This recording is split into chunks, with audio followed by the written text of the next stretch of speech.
नमस्कार दोस्तों, हम लोग आधुनिक भारत के इतिहास के तहत यूरोपीय कंपनियों का भारत आगमन का अध्ययन कर रहे हैं।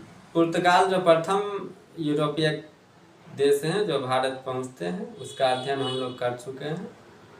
अब अगला जो यूरोपीय देश है जो भारत पहुंचते हैं उसका नाम है डच। डच को दोस्तों हॉलैंड के निवासी हैं और हॉलैंड को वर्तमान में आधिकारिक नाम नीदरलैंड है दोस्तों। और ये भी समुद्र के किनारे बसा हुआ देश है दोस्तों, और इसका राजधानी एम्स्टर्डम है। जैसे पुर्तगाल का लिस्बन पड़े थे, वो भी बंदरगाह था, और ये भी इसकी भी राजधानी बंदरगाह है एम्स्टर्डम। और ये जो एम्स्टर्डम है ये दोस्तों एम्स्टेल नदी के किनारे है, और इसीलिए इसका नाम एम्स्टर्डम पड़ा है दोस्तों। भाषा यहाँ का डच है। हम जो है मैप के माध्यम से आपके मानस पटल पर एक मैप जो है अंकित करना चाह रहे हैं कि आपको पहले ये पता चले कि नीदरलैंड वर्तमान में है कहाँ पर, राजनीतिक क्या उसका पहुंच है, और लोकतांत्रिक क्या है, भौगोलिक स्थिति क्या है, ये सब एक झलक हम लोग देख लेते हैं। फिर हम देखें कि डच लोग जो है किस तरह भारत पर अपना प्रभाव स्थापित किए। दोस्तों डच जो है अंग्रेज से पहले भारत आते हैं। 1596 ईस्वी में कार्नेलियस डी हस्टमन डच नाविक है, और ये दोस्तों इनको जो है चूँकि पुर्तगालियों का एक अधिकार था और वो रास्ता का खोज भी पुर्तगाली की थी, तो व्यापारी जो है वो किसी दूसरे को बताता नहीं है रास्ता, क्योंकि एक अधिकार कायम रखना है उसको। तो इस क्रम में जो है कार्नेलियस थोड़ा चालाकी से जो है वहाँ पर जो है नक्शा जो है पुर्तगालियों से प्राप्त करने में सफल हो जाता है। और जब ये नक्शा मिल जाता है तो उनको ये पता चलता है कि जो समुद्री रास्ते के बारे में डच को पता चल जाता है दोस्तों। और जब पता चलता है तो वो अपना अभियान शुरू करता है, और कार्नेलियस जो है 1596 ईस्वी में भारत से जो पूरब की ओर सुमात्रा है वहाँ पर ये पहुँच जाता है, और वहीं से ये मसाला का व्यापार करता है। भारत पर जब भारत की ओर रुख करता है तो यहाँ उसका मुख्य उद्देश्य दोस्तों मसाला का व्यापार नहीं रहता है। यहाँ उसका मुख्य उद्देश्य सूती वस्त्र का, रेशम वस्त्र का और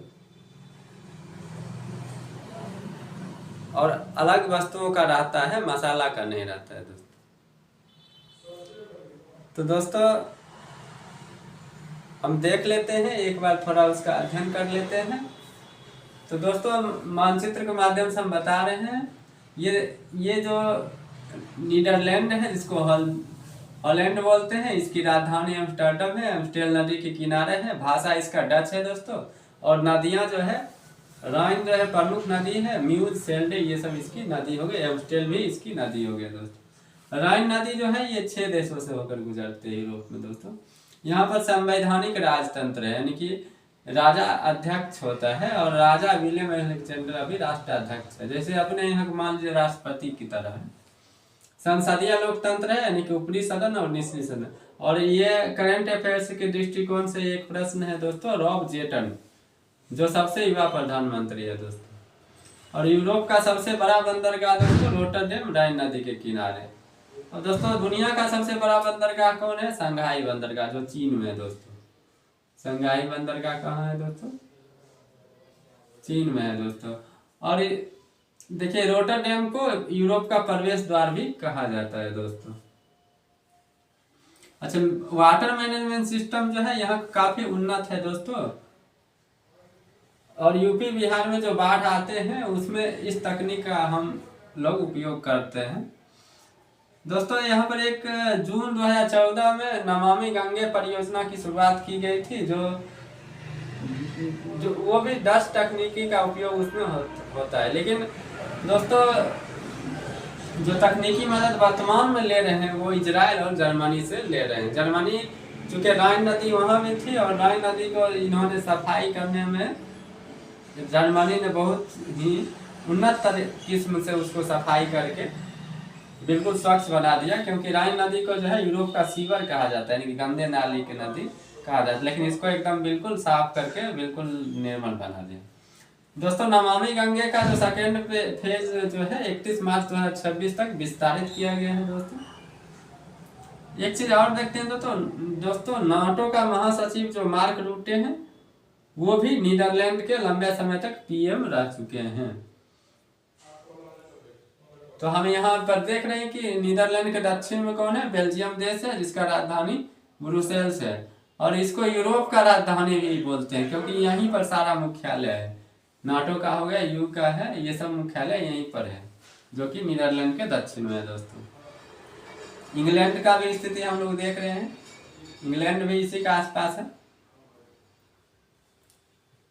दोस्तों एक चीज और है, यूएन का जो 6 अंग है मुख्य, महासभा, सुरक्षा परिषद, आर्थिक एवं सामाजिक परिषद, इको एंड सोशल फोरम, न्यायिकता परिषद और अंतर्राष्ट्रीय न्यायालय सचिवालय। इसमें बाकी का तो मुख्यालय न्यूयॉर्क यूएस है, लेकिन एक ही है अंतर्राष्ट्रीय न्यायालय का मुख्यालय द हेग नीदरलैंड में, और इसे विश्व की कानूनी राजधानी भी कहा जाता है।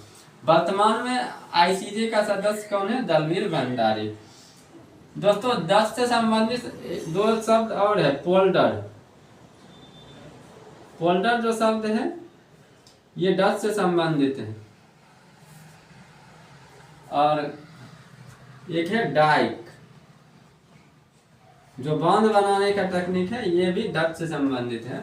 तो पानी को जो है रोक कर चारों ओर जो है बांध बना देना वो डाइक कहलाता है, और जो पानी को सुखा कर उसमें खेती करने की जो प्रक्रिया है उसको पोल्डर बोलते हैं। दोस्तों डच एक ऐसे लोग हैं और नीदरलैंड वासी ऐसे थे जो उस टाइम बिना तकनीक इतना उन्नत नहीं था, फिर भी समुद्र को सुखा के ये लोग खेती योग्य भूमि बना लेते हैं। दोस्तों इसलिए कहा जाता है कि भगवान ने दुनिया बनाया तो डचों ने नीदरलैंड बना दिया, यानी कि 26% भूमि दोस्तों वहाँ जो है समुद्र को सुखा कर बनाया गया है। दोस्तों और उस टाइम जो सुखाने पानी को जो बाहर किया उस डैम में से, पहले डैम बनाया जितना दूर सुखाना है, फिर उसमें से पानी बाहर करने के लिए जो तकनीक वो पवन चक्की का उपयोग किया था। दोस्तों उस टाइम चूँकि समुद्र के किनारे, इसलिए पवन चक्की यहाँ ग्रीन एनर्जी ये लोग को आसानी से उपलब्ध हो जाता है। दोस्तों तो पोल्डर और डाइक वहीं से संबंधित है। दोस्तों यूएन का जो 6 मुख्य अंग है, तो ये 6 अंग याद कर लीजिए, और इसमें से बस एक का याद करना है कि मुख्यालय द हेग है आईसीजे का, अंतर्राष्ट्रीय न्यायालय का। अंतर्राष्ट्रीय न्यायालय का जो अभी एक सदस्य है दलवीर भंडारी, वो भारतीय है। दोस्तों